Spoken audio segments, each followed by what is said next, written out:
Future forecasts. Some climate scientists are already speculating about the potential weather patterns we'll see in 2024.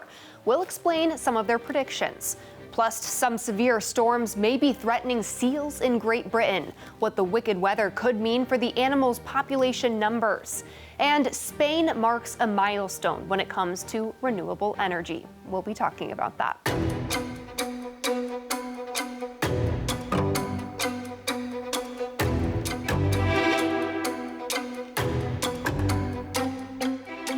Hello and welcome to EarthX News, where we focus on sustainability and the environment. I'm Christina Thompson.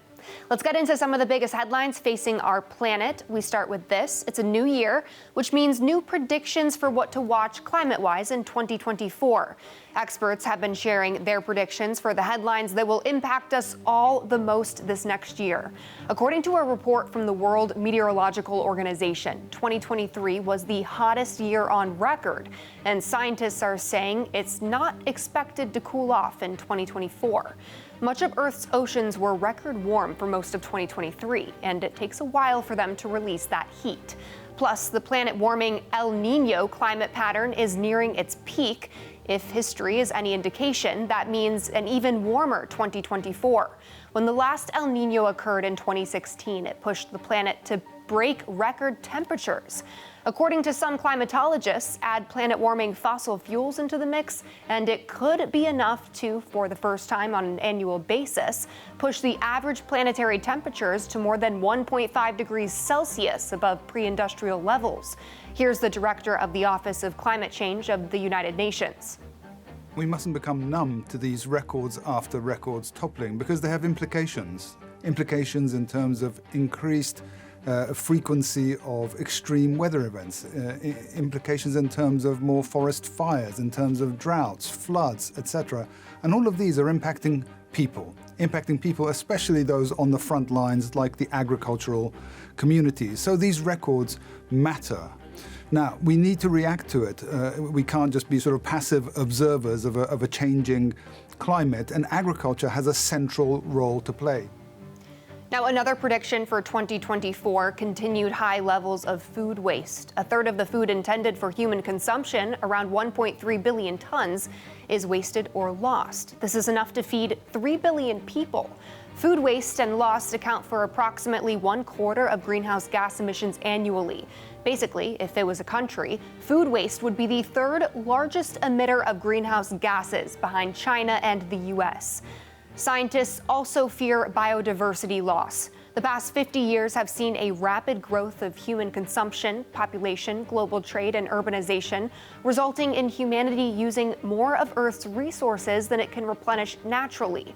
A 2020 World Wildlife Fund report found that the population sizes of mammals, fish, birds, reptiles, and amphibians have experienced a decline of an average of 68% between 1970 and 2016. More plastic pollution is also on deck for the new year. In 1950, the world produced more than 2 million tons of plastic per year. By 2015, this annual production swelled to 419 million tons and exacerbating plastic waste in the environment. By all accounts, it's not slowing down. Here's Jeff Angel, the director of Boomerang Alliance to campaign against plastic pollution. And now we have this great gap where we need new, strong government regulation to make industry do the proper thing and get this plastic out of the environment. Plus, deforestation is also likely to continue into the new year. Every hour, forests the size of 300 football fields are cut down. By the year 2030, some estimate the planet might have only 10% of its forests left. If deforestation continues at the same pace, they could virtually disappear in less than 100 years. One of the biggest environmental problems today and in the new year is outdoor air pollution. Data from the World Health Organization shows that an estimated 4.2 to 7 million people die from air pollution worldwide every year, and that 9 out of 10 people breathe air that contains high levels of pollutants. The climate crisis is warming the Arctic more than twice as fast as anywhere else on the planet. Today, sea levels are rising more than twice as quickly as they did for most of the 20th century as a result of increasing temperatures on Earth. Seas are now rising an average of 3.2 millimeters per year globally, and they will continue to grow up out to 0.7 meters by the end of this century. If the Arctic, the Greenland ice sheets poses the greatest risk because melting land ice is the main cause of rising sea levels. Representing arguably the biggest of the environmental problems for 2024, scientists are even more concerned about it after last year's summer triggered the loss of 60 billion tons of ice from Greenland. That was enough to raise global sea levels by 2.2 millimeters in just 2 months. If the entire Greenland ice sheet melts, sea levels would rise by 6 meters. And global temperature rise has not only affected the surface, but it is the main cause of ocean acidification. Our oceans absorb about 30% of carbon dioxide that is released into the Earth's atmosphere. As higher concentrations of carbon emissions are released through actions such as burning fossil fuels and due to the increased rates of wildfires, the amount of carbon dioxide that is absorbed back into the sea increases as well. Ocean acidification has devastating impacts on marine ecosystems and species. Once pH levels drop to a certain level, marine organisms, such as oysters, could see their shells and skeletons even start to dissolve. 2023 was undoubtedly a year of massive shifts for the environment and climate. These 2024 predictions point to a continued trend of issues, both man-made and naturally occurring. We will, of course, be keeping an eye on them for all of our viewers. Japan is starting to get concerned over the safety of the Shika nuclear plant. A series of earthquakes have recently rocked central Japan and triggered public concern over their proximity to the plant. The plant was too close for comfort to the epicenter of a major earthquake that happened earlier this month. Now, the plant has been offline since the 2011 Fukushima disaster, and there have been some power outages and oil leaks following the jolt, but no radiation leakage. That's according to the electric power company that operated the Shika plant. The Hokuriku Electric Power Company has been actively working to restart the plant. However, the recent earthquakes and aftershocks have sparked some concern amongst local residents regarding the safety of the facility once it resumes operations. This month's earthquakes of up to 7.6 magnitude have struck Ishikawa and its vicinity, resulting in more than 80 deaths and an additional 80 people unaccounted for. Can the issue of climate change be resolved with some old rocks? Well, it's not that simple, unfortunately, but experts have recently discovered what appears to be a pretty easy and cheap method of removing carbon dioxide from the world's warming atmosphere. They were inspired by the natural breakdown of rocks as they are exposed to weather. Now, scientists are working with rock quarries, truckers, and farmers to pump resources into a process that could literally suck pollution out of the sky and turn it into a harmless substance that eventually just washes into oceans. The method is called enhanced rock weathering, or ERW, and the main material is a powdery dust made from basalt, the most abundant form of volcanic rock on the planet. Hundreds of business people and scientists have become involved in turning ERW from a process of breaking down rocks that takes millions of years in nature into what they hope is a partial solution to reducing climate change. In early experiments, basalt dust boosted corn and soybean production, and it also absorbed CO2 from the air, in what appears to be a win-win. In the tiny pieces of rock, the impacts of wind and rain exposure turned the carbon dioxide into bicarbonate, a natural substance that makes up seashells and dissolves in groundwater, eventually washing away into the ocean. So how can it be used? By farmers. Farmers traditionally use limestone to de-acidify and help fertilize their fields, but basalt can be just as effective. It's found in abundance in rock quarries where it is generally considered waste.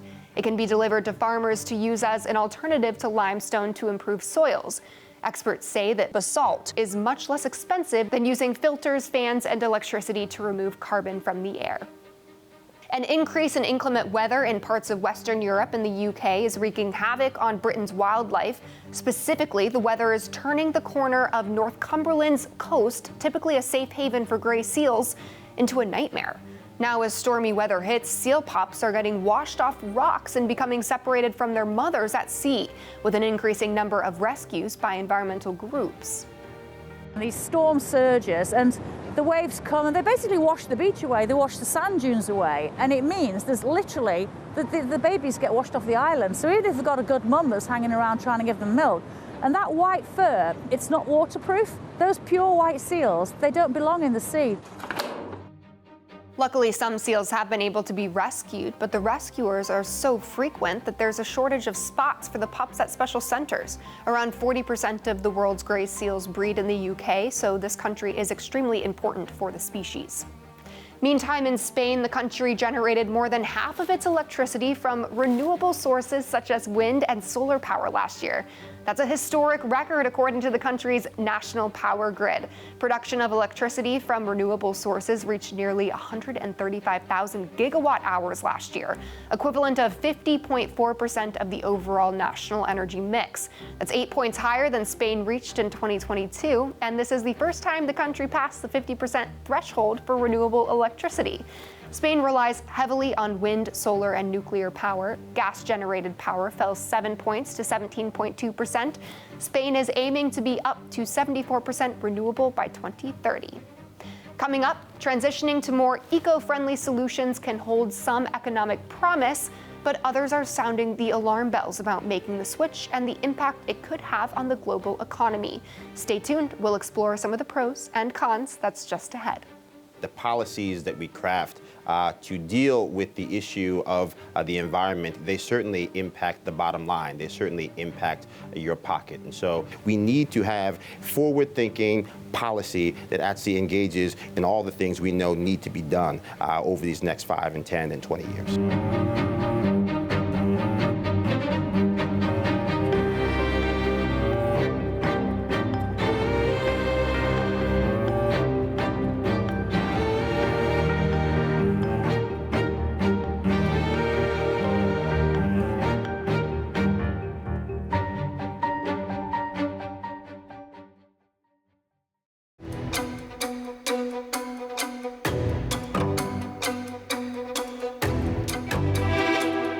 Ireland could become the next nation to recognize environmental human rights. The country is currently considering a nationwide referendum on the rights of nature and the human right to live in a clean, healthy environment. If it passes, Ireland will join the more than 2/3 of the 27 European Union countries that recognize a universal human right to a healthy environment, and become the first European country to constitutionally recognize that ecosystems, similar to humans and corporations, possess legal rights. Supporters say the law aims to protect the integrity of the habitats so that they can persist into the future while not abolishing other rights like human rights to private property.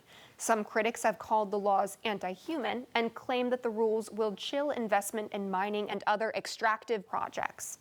As the world works towards a greener future, some policymakers are raising some concerns about what the green transition could mean for the global economy across the world. Joining us now to discuss is Senior Fellow for Deploy US and Public Policy Analyst Joe Pinion. Joe, thanks for coming on. We appreciate it. Glad to be here. So if interest rates and inflation may not be the first thing that comes to mind when we think of improving the environment, what's the connection between the two? Well, look, I think people need to recognize that the policies that we craft to deal with the issue of the environment, they certainly impact the bottom line. They certainly impact your pocket. And so even if you're looking at what we're trying to do on the global stage, you have to remember that 87% of all the carbon emissions we are trying to reduce come from China. And so the policies that we have as it relates to their importing of goods, that certainly impacts the actual emission of those of that carbon. I mean, if anything, energy was more expensive in 2023 than it had been in 2022 or 2021. What can we expect for 2024 when it comes to how much we're paying just to keep our houses warm? Some of the policies that are being passed state by state around the country, we are seeing the end to existing nuclear capacity. So energy prices are going to continue to go up as long as we end up having policies that are going to take away our ability to double down on the best sources of carbon, low carbon emitting fuel sources or zero emitting carbon fuel sources. So top policymakers, they're warning that the global economy is entering an even more uncertain, volatile period, and that climate change might actually be a key reason. Can you explain why that is? Well, look, I think we should be honest about the fact that if the oceans are rising, if we believe in thermometers that the temperature is rising, that should not lead to us being alarmist, but it should lead to us making wise and practical decisions. That means where we build property matters. How we actually make sure that those properties stay safe matters. Every time those ocean levels go up, the actual threat to bases that we have all around the world, there is an economic cost for all of this. So yes, there is an unseen economic impact, but we can do things to prevent that impact from hamstringing the American economy. The most important thing we need to do is not try to figure out how to solve a global problem by actually dealing with it internally within the bounds of this nation. America can be part of the solution, but again, if you're looking at where the overwhelming majority of those emissions are coming from, they're coming from beyond our borders, and we need policies that address that reality, not trying to penalize the average American by having them adopt solutions that aren't actually going to lead us to having a wholesale actual problem solved for these issues. So what do you think are some smart policy changes that would benefit the environment while still making sure that the average American's wallet isn't being stretched too thin? Absolutely. We need more nuclear, and we need it today. We have new nuclear technologies, modular nuclear, that is much safer, that allows us to reuse some of that spent nuclear waste. That's not a one-cycle fits-all solution. So that is one way that we can begin to attack both the emissions and the cost. We need to make sure that we have more natural gas. So there are plenty of things that can be done, not only to make the American people safer, not only to make energy costs less, but also to ensure that the world as we know it, the stability that's required for people who love freedom, to ensure that compact remains intact. Well, the green transition is coming. Some might argue that it's already here. Do we have even more solutions, maybe beyond just nuclear, that would lessen the economic impact of it? Certainly. I think, again, if you look at things that are underutilized, there are hydroelectric options that are at our disposal. Certainly, we have that in abundance. We have not fully tapped into that. There are geothermal solutions right now, the ability to try to repurpose some of these decommissioned coal mines to try to access the energy potential that is hidden beneath our feet. So all of these are things that are forward-looking, that is not us looking into a science fiction novel. The technology exists. We need policy members to identify these technologies and put resources behind them. We need to have forward-thinking policy that actually engages in all the things we know need to be done over these next 5 and 10 and 20 years. All right, Joe Pinion, thank you for coming on. We appreciate it. Thank you so much. And coming up, would you quit your job to save an endangered animal? One man did. We have his incredible story after the break.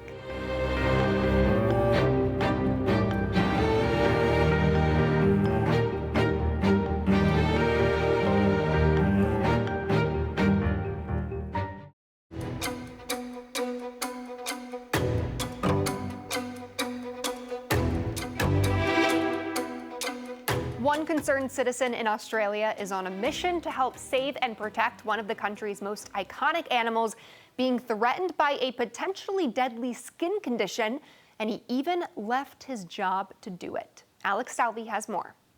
Australia's wombat population is being ravaged by a deadly parasite, mange, a mite that's wreaking havoc on the native animal. Mange is an introduced parasite that burrows beneath a wombat's skin and slowly eats them alive. Without human intervention, it is 100% fatal for wombats. 25-year-old Toby Bourne is doing what he can to prevent that, quitting his job in marketing to dedicate his time to saving wombats. That's where I come in. I've been treating mange in the Hawkesbury since 2015. Locals simply report sick wombats, and I come over with a big net to give them medicine. Settle. It's a lot of work, but there's nothing more rewarding than watching these zombie wombats regrow their hair, regain their vision, and go back to being nocturnal. Mange is curable, and I want to help cure every single mangy wombat in my area of the Hawkesbury. It's an extensive process, with the first step being finding the infected marsupials, then capturing them with a large net, and finally, using cattle soak to rid them from mange. Wombats require weekly treatment for about 2 months to overcome the infection, but monitoring the marsupials is a difficult task. needing to be recaptured each time as they often die outside of their environment. Toby says it's a Monday to Friday, 12 hours a day job and can oftentimes be costly due to the expenses he pays out of pocket. Although I'm grateful to have received some funding over the years, 90% of the medicine has been paid for out of my own pocket. It can cost hundreds of dollars to cure a wombat with mange, and in 2021 alone, I treated 27 of them. That figure doesn't include petrol, wildlife cameras, or even the time I spend in the field. Toby was able to save 36 wombats in 2023 and is looking to expand his efforts as he gets more people involved. He's been able to raise over $500,000 for his operation and says it's just the first step towards revitalizing Australia's beloved animal. For EarthX, I'm Alex Salvi. Alex Salvi, thank you. And I am bugging out about this next story. Some environmentalists want you to eat bugs in the name of sustainability. Edible insects are a potential sustainable alternative to other forms of protein. If compared to livestock, insects require less feed, water, and space per kilogram of protein produced, and the cultivation of insects also produces fewer greenhouse gas emissions. Insects have optimized through millions of years of evolution, optimized their ability to be able to take food in and efficiently convert it into mass, into body mass. Eating insects as a food source for animals and humans could help humanity combat climate change, reduce greenhouse gas emissions, and produce protein more efficiently. I don't think I can hop on that bandwagon though. And before we leave you, check out this super cute video. This is the adorable moment that a tourist visiting a zoo in China made friends with an Arctic fox. The video shows the woman jumping up and down in front of the little guy. Then the fox from behind the glass starts mirroring her every move. When the woman steps away, the fox stops, but then he starts bouncing up and down again when she returns. Well, that's it for this edition of EarthX News. Please join us again next week. I'm Christina Thompson.